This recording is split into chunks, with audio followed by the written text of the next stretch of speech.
392, Athar 96. Ibn Abbas said about the verse, fear Allah and put things right between you.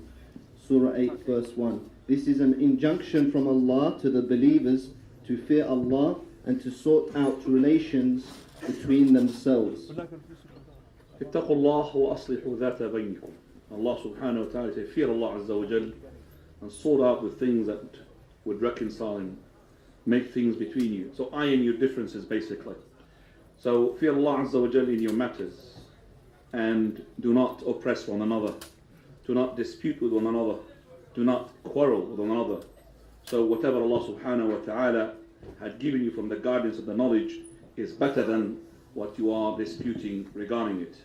So it is from Allah subhanahu wa ta'ala as an injunction upon the believers to fear Allah and to always to seek the rectification and reconciliation between the people better than having the hatred and the grudge that the Prophet of Allah called is the shaver and the razor that which shaves off the religion, not shaves off the sha'r, which is the hair.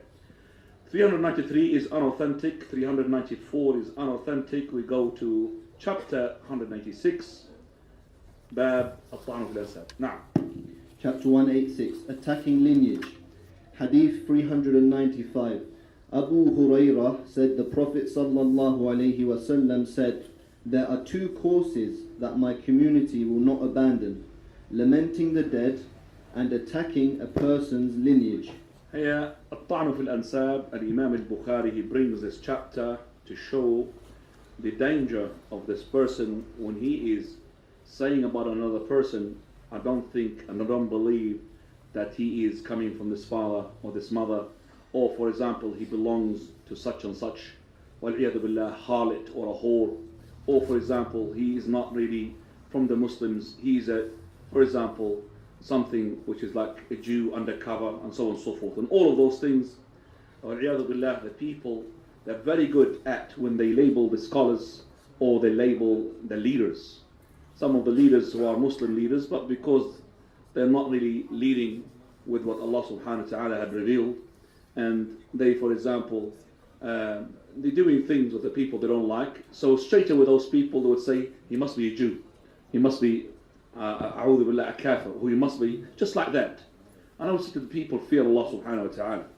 Before you label someone that he does not belong to what he is belonging to, and that you attribute him to a different lineage, and you start saying or putting doubts in his lineage, I would say to you, fear Allah Azza wa Jal, because the Prophet of Allah, he called him from the major sins.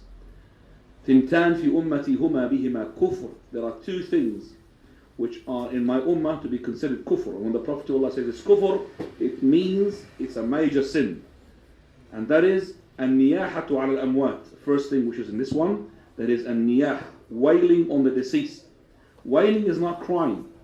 Wailing is an act that are raising up the voice in shouting and screaming, and always accompanied with either that they pull the hair, or for example they tear off the clothes, or they start striking their cheeks, as some of the people who come from background like Pakistan or the Arab world, they know what I'm talking about. That these people, they will start striking their cheeks and pull their hair, and as well, some of them, for example, from the men, they would let go of the beard. So letting go of the beard is a sign of grief and sorrow, because he's got, sad occasion, somebody died from his family, so he does not shave his beard. So when he shaves his beard, that means in a better situation, subhanallah. So the beard became the sign of grief and sorrow, and shaving the beard became the sign of happiness. It's supposed to be the other way around. Allahul Musta'an. Now, second one, which is At-Ta'nu fil Ansab, he said, which is to doubt the lineage of a person, to start saying that there is something wrong in the lineage.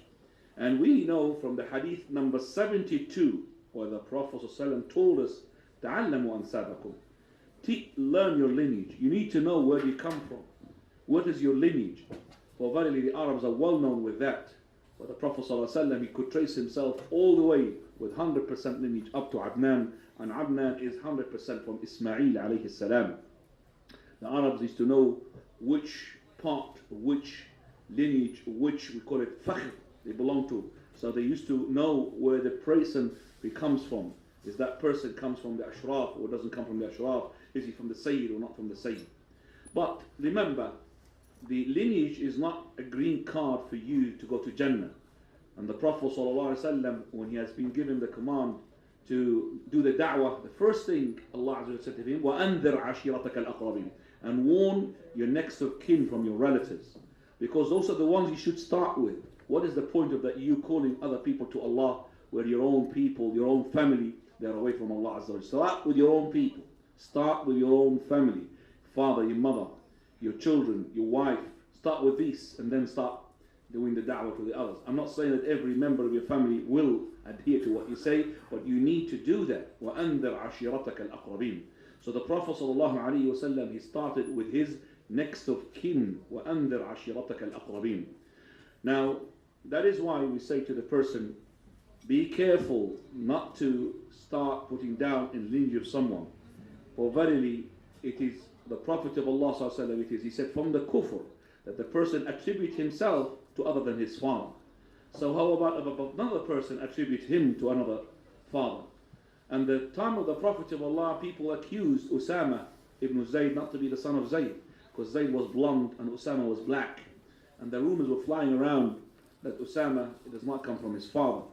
And one day Usama and Zayd were covered, and the person who is knowing the lineage, and he knows from the complexion, he entered upon them while they were asleep, and they were covered, he can't see their faces, only their feet were showing. So he looked at the feet of Usama, which is a little child feet, and he looked at the feet which belongs to Zayd, which are big feet. So he said, those little feet are from those big feet. And when he said that, the Prophet of Allah was so happy. He went to his wife and he said, can you just see what this person who knows about the lineage, he had said that Usama belongs to his father. He was so happy, and that would, as I said, kill the rumor that's flying around that to attribute Usama to other than his father. When you have a lineage doubt, there will be lots of fitna between the people, and they will start doubting each other, and that is why it's haram. And Allah's subhanahu wa ta'ala and his messenger and the deen of the whole Islam came to protect the Muslim in his honor, in his blood and his property. Three things are sacred. For verily, only one sacred thing about Mecca, the Kaaba, but three sacred things about the believer. That is his honor, his property, his dam, and also to say to him or to believe in him something which is bad, to have bad opinion about him. And يُظَنَّ بِهِ ظَنَّ السَّوْءِ. So the person needs to know those three things that cannot touch: his honor, to think about him bad, or his blood and his property. All these things are sanctified by the Sharia. So this is the hasab, the nasab, and another narration also at-ta'nu fil ahsab. And the nasab and the hasab in the Arabic, the nasab is the lineage, and the hasab is the characteristics of the person. Whether he is, for example, a generous person, whether he is, for example, a courageous person. So some people as well will start talking about this issue. Hadith of the Prophet ﷺ, he said, 4 things in my ummah that are from the matters of Jahiliyyah, pre-Islam, they will not leave it. Number 1, an-niyaha, wailing. Number 2, poking or doubting the hasab. The hasab is the characteristic, the good things and attributes about the person. And the third one, al-adwa, which is the infection. For verily, one ba'ir had made 100 ba'ir. One ba'ir made one camel, made 100 camel to be having the scabies. So the Prophet of Allah said, who had given the scabies to the first one? Meaning that the infection is there, but the infection, according to the people of the time of the Prophet of Allah, they used to believe the infection is a God in itself. In itself, that means it is the one who gives infection without the permission of Allah, and that's not right. The infection is by the permission of Allah, and that is why you find 2 people who are entering upon a person who is ill. One will catch the illness and the other one does not catch anything. Why?